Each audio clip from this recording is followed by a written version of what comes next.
आज मैं आपके लिए एक बहुत ही मज़ेदार रेसिपी लेकर आई हूँ। ईद के दिनों में बिल्कुल लाइट सा हम नमकीन गोश्त की रेसिपी आज रेडी करेंगे। तो रेसिपी को स्टार्ट करते हैं। बिस्मिल्लाहिर्रहमानिर्रहीम। सबसे पहले मैंने यहाँ पर मटन ले लिया है और तकरीबन ये 2 से 2.5 किलो के करीब होगा और इसको मैंने अच्छी तरह से वॉश कर लिया था। तो ये कुर्बानी का गोश्त है तो इसलिए मैं इसको बग़ैर कुकर के ही पकाऊंगी।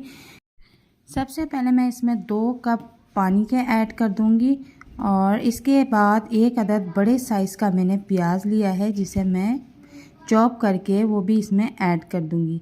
हमने इसमें कुछ ज़्यादा मसाले ऐड नहीं करने और हस्बे ज़रूरत नमक ऐड करूँगी। और ये लहसुन अदरक का पेस्ट है, 1 क्यूब्स मैंने ले लिया है और इसकी रेसिपी भी मेरे YouTube चैनल पे आपको मिल जाएगी। लिंक डिस्क्रिप्शन में आपको दे दूँगी, वहाँ से जाके आप देख सकते हैं।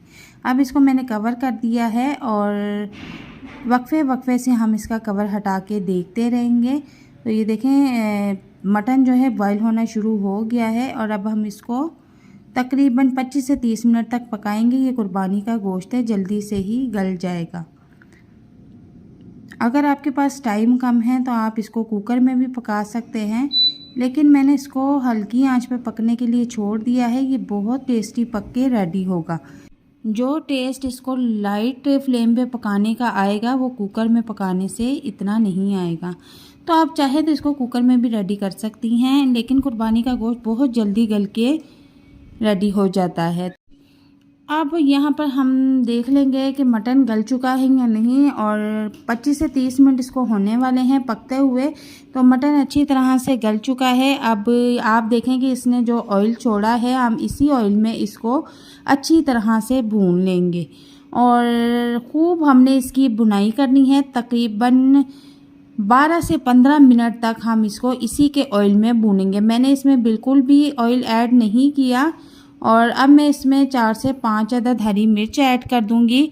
और अगर आप ज़्यादा स्पाइसी खाते हैं तो आप ज़्यादा इसमें हरी मिर्च ऐड कर सकते हैं। तो मैंने 4 से 5 अदद हरी मिर्च इसमें ऐड कर दी है और अब इसको मैं फिर से भुनाई करूंगी। और एक मज़ेदार टिप्स आपको और दे दूँगी, इसमें मैंने ज़रा भी ऑयल ऐड नहीं किया। तो इसके अंदर जो आपको ऑयल या घी नज़र आ रहा है, ये देखें कितना ज़्यादा निकला है, इसका अपना खुद का ही है। तो आप इसको वेस्ट ना कीजिएगा। और इसी दौरान मैं इसमें अब आधी चम्मच काली मिर्च का ऐड करके फिर से फ्राई करूँगी। और जो इसके अंदर से घी निकलता है वो आप किसी जार में डाल के फ्रीज़ करके रख दें। जब कभी आप सीख कबाब बनाएं या कच्चे कीमे के कबाब रेडी करें तो उसमें इस ऑयल को ऐड करें। आपके कबाब और आपके सीख कबाब जो है वो बहुत जूसी बन के रेडी होंगे।